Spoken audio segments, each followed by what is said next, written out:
Assalamualaikum warahmatullahi wabarakatuh. Yang terhormat kepada Bapak Puspoko selaku dosen manajemen proyek. Baik, untuk selanjutnya kita dari kelompok 5 yang beranggotakan Zakiatul Maghfirah dan Wahyu Dwi Pusparani. Kali ini dan dalam video ini kita akan menjelaskan proyek pembangunan cabang Bakuan Hugaria, di mana dalam proyek ini menuju ke arah yang lebih besar. Baik, untuk materi yang pertama akan disampaikan oleh Wahyu Dwi Pusparani. Pembangunan cabang Bakwan Hungaria. Pembangunan cabang ini dikarenakan telah sedang menuju ke arah yang lebih besar dan untuk melipat gandakan keuntungan. Hal ini dilakukan bisnis mendapatkan respon yang bagus dan membuat pengusaha berusaha membuka cabang baru dengan harapan mendapatkan hasil yang sama. Dilihat dari tempat juga cukup strategis dalam membangun cabang. Tujuan pembangunan ini tentunya dari penyebab pertambahan konsumen yang terus meningkat yang menyebabkan tidak terlayaninya berbagai permintaan. Perencanaan pembangunan cabang yang pertama yaitu mempersiapkan modal untuk membuka cabang usaha baru. Untuk mempersiapkan hal tersebut diperlukan modal yang cukup untuk menopang usaha baru dan tetap memberi pasokan pada usaha utama. Yang kedua yaitu melakukan riset potensi pasar, baik itu dari segi lokasi, akses yang cukup mudah, serta target pasar yang sesuai. Yang ketiga, memperhatikan pasokan bahan. Ada kemungkinan terjadinya kenaikan harga produk karena perbedaan harga, biaya distribusikan, serta waktu pemasokan bahan baku. Yang keempat, yaitu sumber daya manusia yang tepat. Yang kelima, melakukan promosi yang tepat. Yang keenam, membuka alternatif ekspansi. Selain media sosial, kini juga tersedia banyak marketplace yang menyediakan wadah untuk berjualan lebih mudah. Untuk selanjutnya, pada gambar peta konsep ini juga akan menerangkan tentang perencanaan seperti yang dijelaskan di atas tentang pembangunan cabang, yang mana dalam perencanaan tersebut ada 6 perencanaan. Yang pertama yakni mempersiapkan modal, melakukan riset pasar. Yang ketiga memperhatikan pasokan pasar, SDM yang tepat, promosi, dan yang terakhir membuka alternatif ekspansi. Di mana yang pertama yakni mempersiapkan modal, kita membutuhkan dan memastikan usaha utama berjalan dengan stabil. Jadi kita harus memastikan usaha kita yang pertama itu benar-benar stabil. Yang kedua itu memiliki tabungan. Dan selanjutnya dalam perencanaan kita perlu melakukan riset pasar. Dalam riset pasar ini juga kita melihat segi lokasi dan tentunya akses yang cukup mudah serta target pasar yang sesuai, dan melakukan survei serta mencari lokasi yang memang benar-benar strategis. Untuk perencanaan selanjutnya, kita memperhatikan pasokan pasar, yang mana nantinya terjadinya kenaikan harga produk karena perbedaan harga. Kemudian kita melihat biaya distribusi, selanjutnya waktu pemasokan bahan baku. Dalam perencanaan juga kita melihat SDM yang tepat. Jadi kita harus memilih SDM yang tepat, seperti merekrut sumber daya manusia baru. Contohnya kita dalam pembangunan cabang ini tentunya kita memilih karyawan baru lagi. Terus selanjutnya mempersiapkan perekrutan ini sejak jauh-jauh hari, serta memilih SDM yang kompeten dan dapat dipercaya. Selanjutnya dalam perencanaan juga ada promosi, yaitu promosi kita itu bisa menggunakan banner pemberitahuan atau memanfaatkan media sosial. Untuk perencanaan selanjutnya kita membuka alternatif ekspansi, yang mana kita juga membuka toko online. Selanjutnya marketplace yang menyediakan wadah untuk berjualan lebih mudah. Selanjutnya mencari investor yang berminat dan bersedia bekerja sama. Kita juga membuat tabel cost budgeting, yang dimana dalam tabel ini terdapat biaya langsung project dan biaya tidak langsung project. Untuk biaya langsung proyek ini tentunya terdapat yang pertama ada bahan atau material yang mana kita mengeluarkan sejumlah uang 1 juta yang dipergunakan untuk bahan baku. Yang kedua kita mengeluarkan yang dipergunakan untuk upah, itu seperti operasional atau transportasi yang dipergunakan untuk mengantar barang yang kita beli.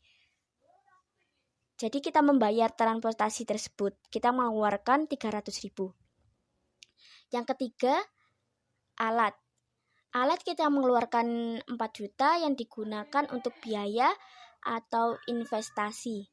Seperti peralatan untuk pembangunan, kita mengeluarkan 4 juta itu. Yang keempat, subkontraktor, di mana kita mengeluarkan uang sejumlah 1 juta yang dipergunakan untuk biaya tenaga kerja.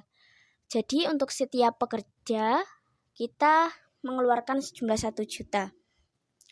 Untuk persiapan atau penyelesaian kita mengeluarkan 500.000 yang dipergunakan untuk dana darurat. Yang keenam, overhead lapangan. Kita mengeluarkan 1 juta yang dipergunakan untuk sewa tempat pembangunan cabang kita. Keseluruhan ini dalam subtotalnya mencapai 7.800.000. Untuk selanjutnya kewajiban pajak yang dimana PPN kita mengambil 10% yang diambil dari 7.800.000 ini menjadi 780 pajak. Uang muka PPh atau PPh final kita tidak mengeluarkan jadi 0. Kemudian subtotalnya menjadi 780. Selanjutnya untuk biaya tidak langsung, overhead pusat atau cabang preu. Kita mengeluarkan sejumlah 100.000 yang digunakan seperti adanya pengamen atau apalah pokoknya. Yang kedua, penyusutan aktiva tetap. Jadi kita mengeluarkan 100.000. Jadi subtotalnya yaitu 200.000. Dan kita memiliki cadangan 300.000 yang dimana dipergunakan ketika kita membutuhkan dana yang kurang atau membutuhkan tambahan. Jadi total keseluruhan dari biaya langsung proyek dan kewajiban proyek, terus kemudian biaya tidak langsung ini totalnya mencapai 9.080.000. Untuk selanjutnya kita juga menerangkan tentang formulir cost control,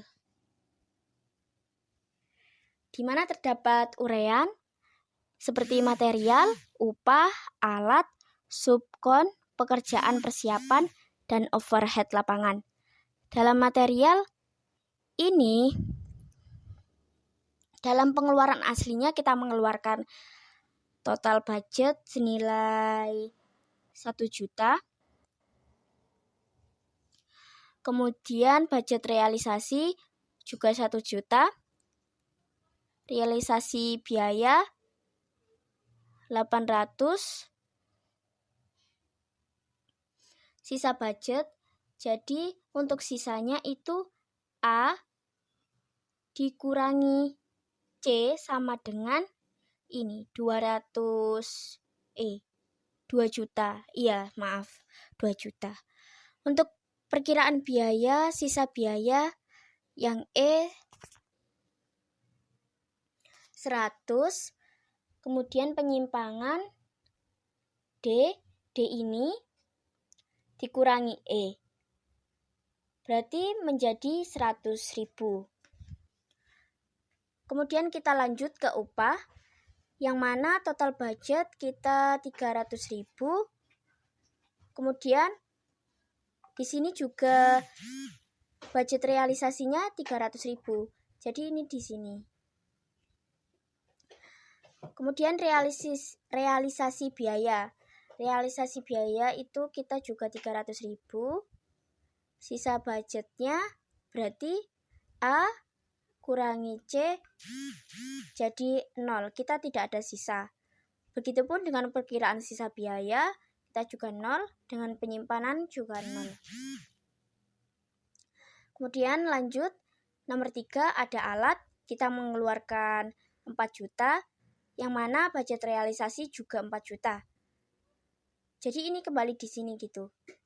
Terus kemudian realisasi biaya, kita mengeluarkan 2 juta, kemudian kita dalam sisa budget juga 2 juta, dikarenakan ini dalam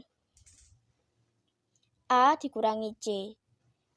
Jadi 4 juta dikurangi 2 juta ini menjadi 2 juta. Untuk yang E kita mengeluarkan perkiraan sisa biaya 1.500.000, penyimpangan menjadi 1.850.000. Untuk selanjutnya subkon, kita mengeluarkan total budget asli itu 1 juta,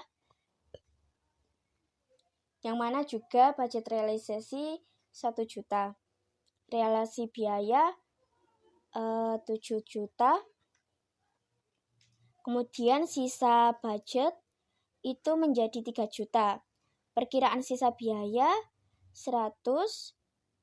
Kemudian penyimpangan 200. Kemudian yang kelima yaitu ada pekerjaan persiapan, yang dimana total budget kita mengeluarkan dana aslinya itu 500.000. Kemudian budget realisasi juga 500.000. Jadi ini kembali di sini.